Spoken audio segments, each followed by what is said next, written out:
Now we will discuss about the conversion. Decimal to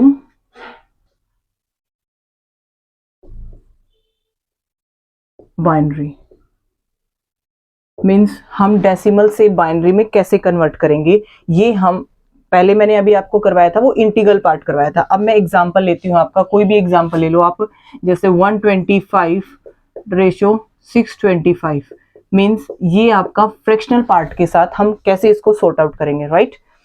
you have to convert this number into the binary number. Means base 10 है तो decimal number, and base 2 है तो that means it is a binary number. अब इस part को, decimal से left side के इस पार्ट को हम क्या बोलेंगे, इंटीग्रल पार्ट। क्या बोलेंगे, इंटीग्रल पार्ट। एंड डेसिमल से यहां तक के पार्ट को बोलेंगे हम फ्रैक्शनल पार्ट।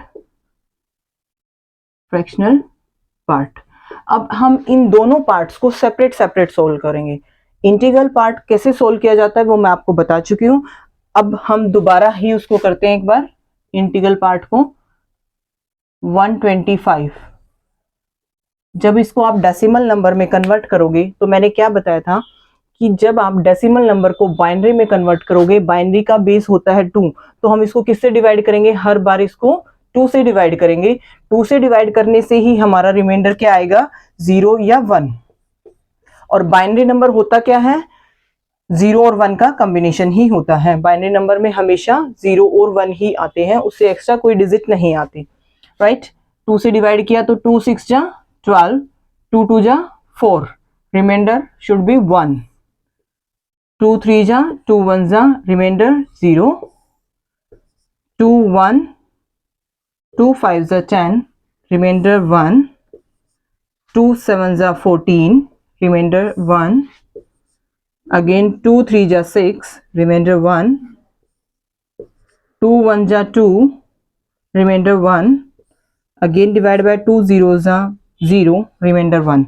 मैंने क्या बताया था, कब तक डिवाइड करना है, जब तक हमारा यहाँ 0 नहीं आ जाता। और हम आंसर हमेशा कैसे लिखेंगे, downwards to upwards. This is your LSB and this is your MSB। LSB is your least significant bit and MSB is your most significant bit, right? अब आप इसको आंसर को कैसे लिखोगे, downwards to upwards means 125 to the base 10, the answer should be 1 1 1 1 2 3 4 5, 5 times 1, then 0, then 1 to the base 2। आप कैसे इसको verify करेंगे, राइट हियर 1 2 4 8 16 32 एंड 64। जहां जहां 1 है उनको साइड में ऐड करके देखो, 64 32 16 8 4 1, कितना आ रहा है, 6 6 12 12 8 20 24 25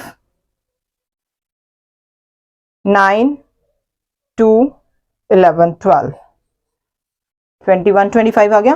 that means answer is right. ये आपका क्या रहेगा, राइट। अब हम इसके डेसिमल पार्ट को कैसे सॉल्व करेंगे, by taking fractional part. Fractional part. अब फ्रैक्शनल पार्ट को सॉल्व करने के लिए हम क्या करेंगे, डेसिमल के बाद वाला पार्ट उठा लेंगे, 0.625। Now multiply these terms by 2। एक बात ध्यान रखनी है, जब हम इंटीग्रल पार्ट में इसको डेसिमल को बाइनरी में कन्वर्ट करते हैं तो हम क्या करते हैं, 2 से डिवाइड करते हैं, जो रिमाइंडर आता है उसको हम लिख लेते हैं। बट इन केस जब फ्रैक्शनल पार्ट होता है, मींस डेसिमल से राइट साइड का पार्ट होता है, तो हम उसको सोल्व करेंगे कैसे, 2 से मल्टीप्लाई करके। अब 2 से मल्टीप्लाई करेंगे, 2 5 जा 10, 2 2 जा 4 और 1 5, 2 6 जा 12, आपका कैरी गया 1। इसमें कैरी को देखते हैं, इसमें हम रिमाइंडर को देखते हैं। अगेन मल्टीप्लाई बाय 2, 2 0 जा 0, 2 5 जा 10, 2 2 जा 4 और 1 5, कैरी 0। अगेन मल्टीप्लाई बाय 2, 2 0 जा 0, 2 0 जा 0, 2 5 जा 10।